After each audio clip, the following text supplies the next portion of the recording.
ഈ പൂവോട്ടിൽ കണ്ടിട്ടുണ്ടോ? ഇതാണ് നമ്മുടെ ഡ്രാഗൺ ഫ്രൂട്ടിൻ്റെ പൂവ്. ഇത് രാത്രി കാലങ്ങളിൽ മാത്രം വിരിയണ പൂവാണ്. നല്ല സുഗന്ധം തരുന്ന നല്ല മണമുള്ള പൂവാണ്. പണ്ട് ഇങ്ങനത്തെ ചെടികളൊക്കെ ഉണ്ടായിരുന്നു. അപ്പോൾ നമ്മുടെ ഡ്രാഗൺ ഫ്രൂട്ട് ഒരുപാട് നാളായിട്ട് കായ്ക്കുന്നുണ്ട്, പൂവ് ഉണ്ടാവുന്നുണ്ട്, പക്ഷേ കായ് പിടിച്ച് കിട്ടുന്നില്ല. കായ്ക്കുന്നുണ്ട്, പക്ഷെ എല്ലാം കൊഴിഞ്ഞു പോയിക്കൊണ്ടിരിക്കുന്നു.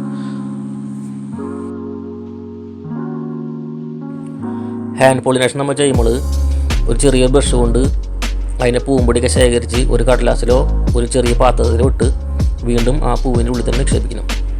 ഇതേപോലെയാണ് ഇപ്പോൾ ഞങ്ങൾ ചെയ്യാറ്.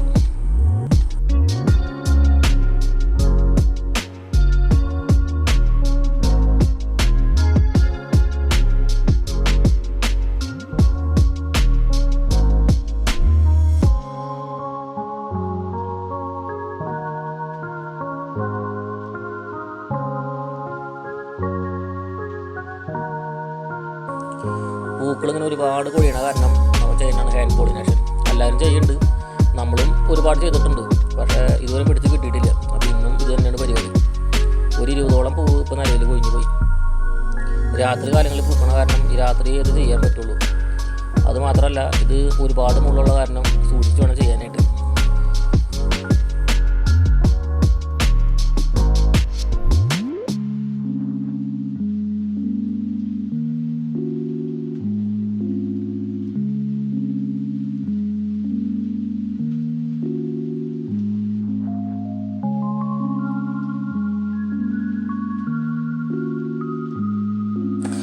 ഡ്രാഗൺ ഫ്രൂട്ടിൻ്റെ പൂവ് എന്ന് പറയുന്നത് പണ്ടത്തെ ഗന്ധരാജൻ്റെ പൂവില്ലേ, അതുപോലെയാണ് ഇരിക്കുക. അതേപോലെ തന്നെ സ്മെല്ലും. അതുപോലെ തന്നെ രാത്രി വിരിഞ്ഞ് രാവിലെ ആകുമ്പോഴേക്കും വാടിപ്പോണ അതിനാണ് ഡ്രാഗൺ ഫ്രൂട്ടിൻ്റെ പൂവ്. നല്ല അടിപൊളി മണമാണ്.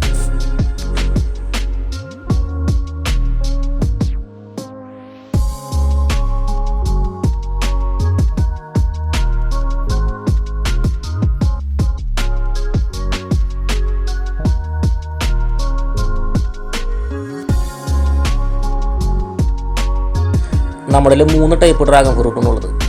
ഒരെണ്ണം യെല്ലോ, ഒരെണ്ണം റെഡ്, ഒരെണ്ണം വൈറ്റ്. 3ഉം പൂത്തിട്ടുണ്ട്. ചെറിയ ചെറിയ കായകളുണ്ടാവും, കൊഴിഞ്ഞു പോകും.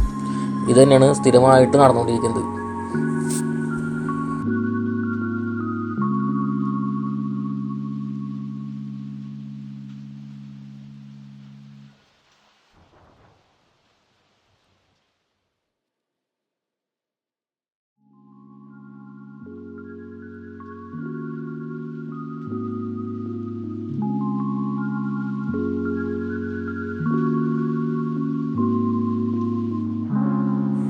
ഇന്ന് തന്നെ 4-5 പൂക്കളോടുണ്ട്. എല്ലാ ദിവസവും നമ്മൾ ഇത് തന്നെ ചെയ്തുകൊണ്ടിരിക്കുന്നത്. എന്തെങ്കിലും കായ് പിടിച്ച് കിട്ടും.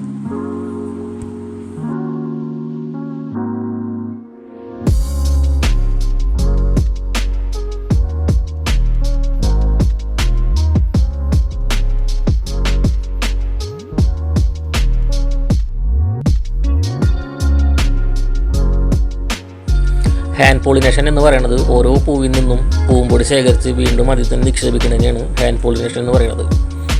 തേനീച്ചകളാണ് സാധാരണ അങ്ങനെ ചെയ്യാറ്. ഇപ്പോൾ തേനീച്ചകൾ ഒരുപാട് കുറവുള്ളതുകൊണ്ടാണ് ഇപ്പോൾ നമുക്കങ്ങനെ ചെയ്യേണ്ടി വരുന്നത്.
പോളിനേഷൻ ചെയ്ത് കഴിഞ്ഞിട്ട് എല്ലാ പൂക്കളുടെ മുകളിലും ഇതേപോലെ ഒരു കവർ കമത്തി വയ്ക്കും. കാരണം രാത്രി ഇപ്പോൾ നല്ല മഴ കാരണം ഓരോ പൂവിനുള്ളിലും വെള്ളം കെട്ടിക്കിടന്ന് ചെയ്യാണ്ടിരിക്കാനാണ് നമ്മൾ ചെയ്യുന്നത്.